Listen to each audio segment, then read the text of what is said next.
स्वागत है हमारे लखनऊ मंच न्यूज 24/7 हिंदी समाचार पत्र एवं न्यूज चैनल में। सही खबर, सच्ची खबर। कृपया सब्सक्राइब, लाइक, शेयर, कमेंट जरूर करें। कल जोगी जी ने आगरा में बोला है कि जो बटेगा वो कटेगा, और जो इसके बारे में आप क्या कहना चाहते हैं? इस तरीके की बयानबाजी स्टेज से करने का क्या मतलब था और क्या दर्शाना चाहते हैं? आपने बहुत बढ़िया प्रश्न किया। और कल जोगी जी ने मंच पर जो आगरा में बोला कि जो बटेगा वो कटेगा, एक रहो नेक रहो, इस तरह की शिक्षाएं हमारी प्रारंभिक शिक्षा घर से लेकर के समाज तक, सनातन से लेकर के हर धर्म में बताया जाता है। यहाँ तक कि किताबों में पढ़ाई जाती है। यहाँ तक कि डॉक्टर अम्बेडकर का भी यही नारा है, एक रहो नेक रहो। और दूसरी बात मैं आपसे ये बता रहा हूँ कि हम लोग पूर्वांचल के रहने वाले हैं। हमारे गांव में भी यही कहा जाता है कि घर फूटे गंवार लूटे, तो सबका तो मतलब एक है।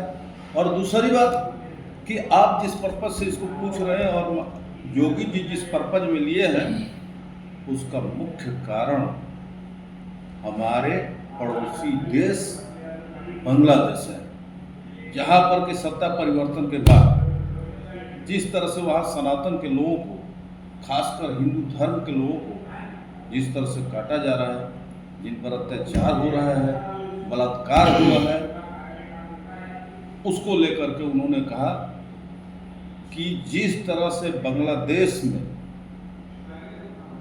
विदेशी ताकतों के द्वारा जो ताकतें सदैव से पूरे विश्व को लड़ाने और लूटने का काम किया, यूरोप में अमेरिका उन्हीं का देन है।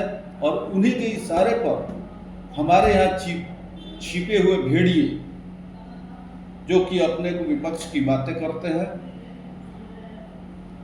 उन्हीं के मंसूबों को कायम करने के लिए हमारे देश को भी तहस नहस करने का काम आज़ादी से लेकर के अभी तक किए और आज भी करने का प्रयास कर रहे हैं।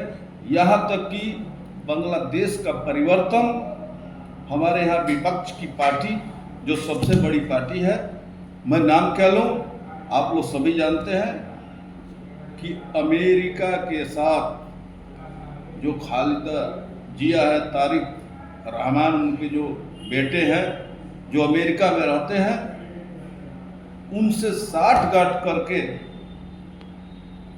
और बांग्लादेश की सरकार, जो एक बहुत बढ़िया सरकार चल रही थी, जिसका जीडीपी से लेकर के हर जगह विश्व में एक अच्छा इमेज बन रहा था, उस सरकार को अपदस्थ करके अमेरिका द्वारा प्रायोजित जो नोबेल पुरस्कार जिसको प्रदान किया गया है मोहम्मद यूनुस को, जो सरकार ने स्थापित करके बांग्लादेश को चौपट करने का काम किया जा रहा है, ये बहुत ही गलत है। और उसी के आड़ में सनातन धर्म, हिंदू धर्म को वहाँ पर तहस नहस किया जा रहा है। जो अत्याचार हो रहा है उसको खोलने की जरूरत नहीं है, सभी लोग जान रहे हैं। और हमारे यहाँ विपक्ष के नेता और उसी के आड़ में भारत को तहस नहस करने का जो प्रयास कर रहे हैं, वो सार्थक नहीं होगा, क्योंकि भारत के लोग उनके छिपे हुए एजेंडे को जान चुके हैं। एक तरफ विपक्ष जाति जनगणना की बात करता है, दूसरी तरफ जोगी कहते हैं एक रहो और नेक रहो, और विपक्ष के पास इसका मुद्दा है कि जाति जनगणना होना चाहिए, और जोगी का मतलब है कि हम हिंदू हैं, हमारा सनातन है, सनातन एक रहे, उसमें कोई जाति का मतलब नहीं है। तो जाति जनगणना किस आधार पे होगा? जाति गणना का हम भी विरोधी नहीं है, लेकिन जाति गणना का उचित प्रयोग 2011 में भी जाति गणना हुई थी, लेकिन जो आज हल्ला कर रहे हैं उनसे पूछिए उसको सार्वजनिक क्यों नहीं किया गया। और जातीय गणना की जहाँ तक बात है, ये जब 1857 की क्रांति हुई और उस क्रांति के तहत जो ब्रिटिश सरकार और खासकर ईस्ट इंडिया कंपनी का जो नाम आता है, उन्होंने जातीय गणना इस आधार पर कराई थी कि जिस तरह से भारत के लोग जो है संगठित होकर के हमको यहाँ से भगाने का जो कुचक्र रचे और जो बहुत स्तर पर सफल भी हुआ, उस व्यथा को, उस बाधा को तोड़ने के लिए जातिगत आधार पर लोगों को बांटने का काम किया। राजा बनाम प्रजा, जमींदार बनाम मजदूर, सवर्ण बनाम अवर्ण, अपर कास्ट बनाम लोअर कास्ट, इस तरह से लड़ाने का कुचक्र रचा। अभी एक सुप्रीम कोर्ट ने एक आदेश नहीं बल्कि एक सुझाव दिया था और कहा कि जो आरक्षण में कोटा होना चाहिए, क्रीमी लेयर की बात किया। उस पर 21 तारीख को भारत बंद क्यों किया गया? बरगला करके उसमें 90% लोग ऐसे थे जिनको कि आरक्षण का लाभ नहीं मिला था। उनको समझ में नहीं आ रहा था कि मैं किस आंदोलन में जा रहा हूँ।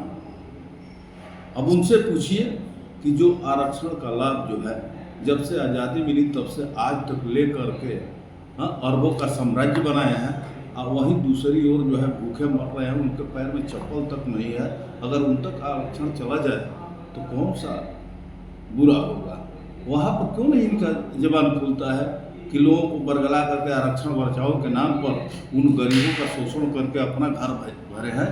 तो जातीय गणना कर रही है, लेकिन उसमें भारत में कितनी जातियां हैं पहले उसको सार्वजनिक करिए। लेकिन उसके साथ भी एक मुद्दा ये है कि जो लोग धर्मांतरण करके अन्य धर्मों में गए हैं और हिंदू के नाम के आड़ में जो हिंदुत्व पर आघात कर रहे हैं, उनको भी सार्वजनिक किया जाए। और जो जाति गणना की बात कर रहे हैं, उनकी जात क्या है ये तो सार्वजनिक करें। क्यों हिंदू है कि मुसलमान है कि सिख है, ईसाई है, आज तक नहीं हुआ। जिनके 4 पासपोर्ट है, अब बताइए वो भिंची है कि गांधी है? आज बांग्लादेश के पत्रकार सलाउद्दीन चौधरी जो आए दिन पर्दाफाश कर रहे हैं, जो नेहरू गांधी परिवार पर डिस्कवरी ऑफ फैमिली रोज प्रकाशित हो रहा है, उस पर कांग्रेस क्यों नहीं बोल रही है? गांधी और नेहरू परिवार के जो भी लोग उस पर एक शब्द नहीं बोलते हैं कि ये गलत है कि सही है। आखिर देश को कब तक गुमराह करोगे? ये लोग वही लोग हैं कि इसी भारत में 40 लाख लोगों की हत्याएं हुई भूख से। हमारे देश का सारा अनाज जो है द्वितीय विश्व युद्ध में चर्चिल ने बाहर भेजा, लेकिन आज तो कोई नहीं कह रहा है। क्या कारण है? इस देश से $45 ट्रिलियन ब्रिटेन यहां से लेकर के भागा, उस पर कोई क्वेश्चन नहीं उठा रहा है। इस देश का सनातन का जो भी मूर्तियां चोरी होकर के बाहर मिल रही है, सलाउद्दीन कह रहे हैं कि कौन मूर्ति का चोरी करता है, इस पर कोई नहीं बोल रहा है। भारत की संस्कृति और सभ्यता पर बराबर आघात पहुंच रहा है और जोगी के इस बयान का मैं पूर्ण समर्थन करता हूं। अगर आज की डेट में अगर समर्थन नहीं करेगा भारतीय, तो भारत का भारतीय संस्कृति, भारत का संस्कार और भारत के लोगों पर बांग्लादेश जैसा स्थिति जो आज हो रही है, वह हिंदुओं को कहीं जगह नहीं है। जिस तरह से घरों से निकाल कर बलात्कार हो रहा है, उनके हकों को मारा जा रहा है, आज वही स्थिति भारत में भी करने के लिए तैयार है। लेकिन जो लोग तैयार है उनको नहीं भारत से मतलब है, उन लुटेरे हैं। आज उनके संपत्ति का समीक्षा किया जाए तो ये आता है कभी कभी पेपरों में कि विश्व का सबसे बड़ी ताकत वाली महिला। कहाँ से आता है? कौन सा व्यवसाय है इनका? और इनका चरित्र हो या इनका साम्राज्य हो पैसे का, सभी पर सलाउद्दीन चौधरी ने अटैक किया है। और मैं ये मांग करता हूँ कि भारत की सुरक्षा और भारत के अस्तित्व के लिए सरकार और इनके पार्टी के लोग और ये स्वयं इस पर अपना मुंह खोले और देश की जनता को जवाब दे। देश की जनता जवाब मांगती है।